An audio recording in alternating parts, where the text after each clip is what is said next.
for president, my granddad called me and told me that story. And he said, if Governor Clinton is half the man his grandfather was, he'll be a great president. Now, we believe, and he went on, thank you, that's not what I told you. I told you this story to make the point that when we listen to each other, when we see each other, when we work together, when we try to help each other, there is really nothing we can't do.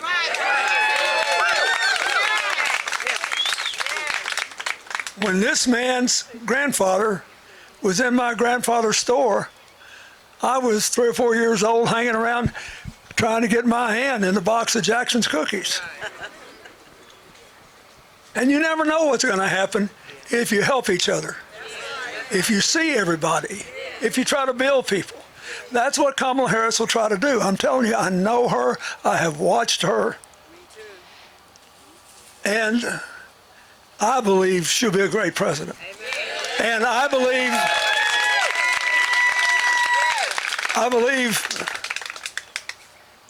Governor Waltz, because of how he grew up in Nebraska, because of where he served in the rural district in Congress in Minnesota, and because he's been a truly consequential governor of Minnesota.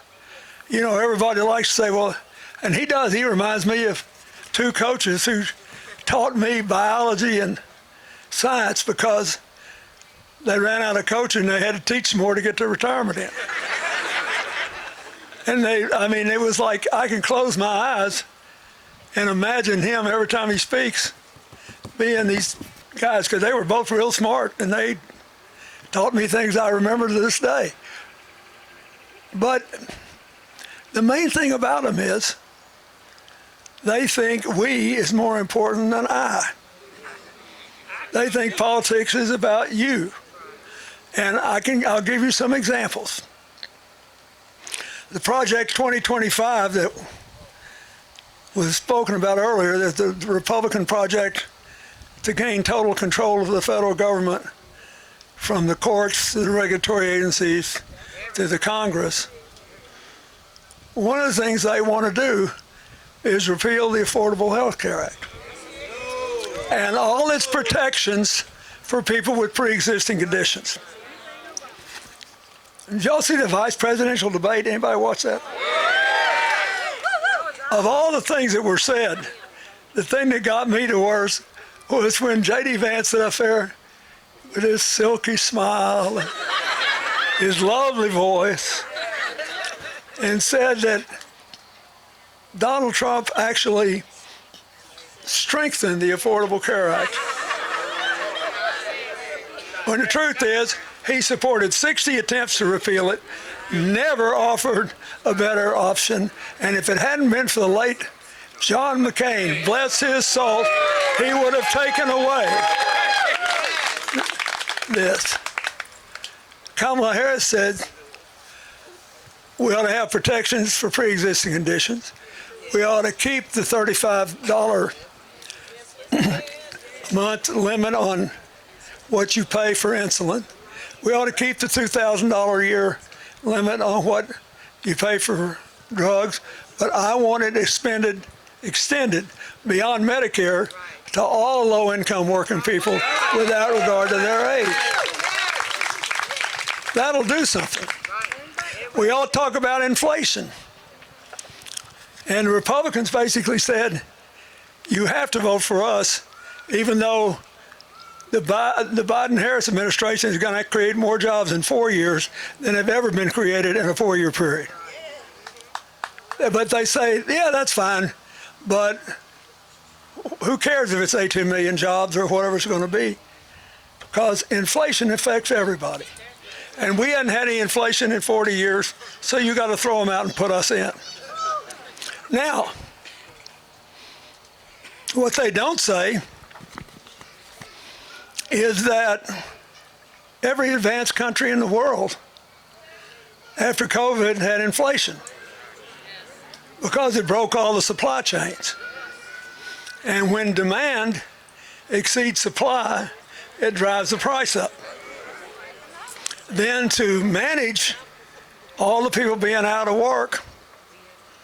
27 states raised the minimum wage, and we had to pass a bill to provide aid to all our people. And we wound up passing two. The first one, Donald Trump said, I'll sign it, but only if you let me sign a check that everybody gets.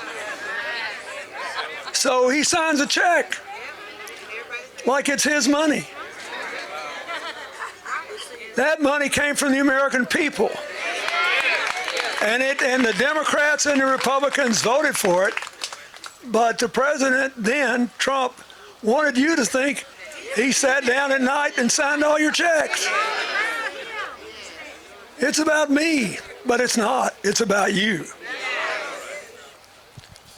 So,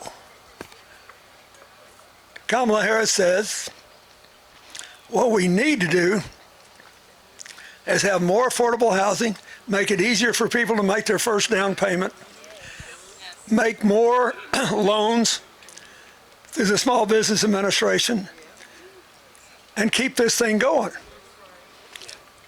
And on the immigration thing, she's the only candidate who has actually endorsed a bill that would hold down immigration in any given year to a certain point, and then make sure we gave people a decent place to live. We didn't divide people from their children. And we did total vetting before people got in. Now, Trump killed the bill. The bill was being written by senior Republicans in the Senate, and he killed the bill. Why?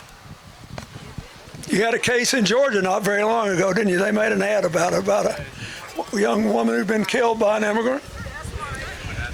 Yeah, well, if they'd all been properly vetted, that probably wouldn't have happened.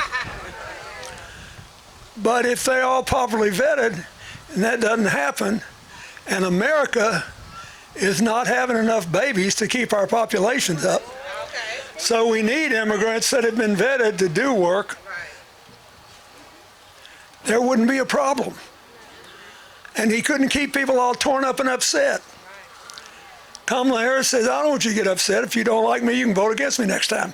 If you do like me, you can vote for me next time. Meanwhile, what do you say we solve some problems? What do you say we get something done?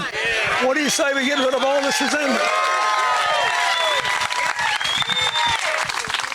And the cynicism of killing a bill that would do exactly, A, what we ought to do, and B, what they say they want to do, just so you can keep people torn up and upset and run another television ad if somebody gets killed by somebody that wasn't properly vetted, is unbelievable. This country is too good for that. We got to put all that behind us and open a new door to the future. So, the other thing I want to say is, she's the only person who's offered any kind of solution to a real inflation problem that almost 100% of us has faced, which is food prices, right? Because food prices went up, and even though the inflation rate has really dropped, you don't see it at the grocery store, do you? You should know why that is. For one thing, when the economists calculate inflation, they don't put in food and fuel prices. For a good reason. They bounce around a lot. You know, gas prices go up and down, and food prices go up and down. So when you read something about core inflation, just know food and fuel aren't in it. Second thing is, most food is now sold through huge chains. And they can compel the lowest available prices. So if you know an independent grocer, they're probably at the mercy of the wholesalers. But the big groceries, like you go to Whole Foods or a Safeway or anything like that, if you do that, you need to know they operate on a low profit margin. They make maybe 3-4%. by selling huge volumes. Like if you got 1 million customers and you only make $1 off each one, you still made $1 million. So what that means is that it's very hard to know whether these prices are staying high because the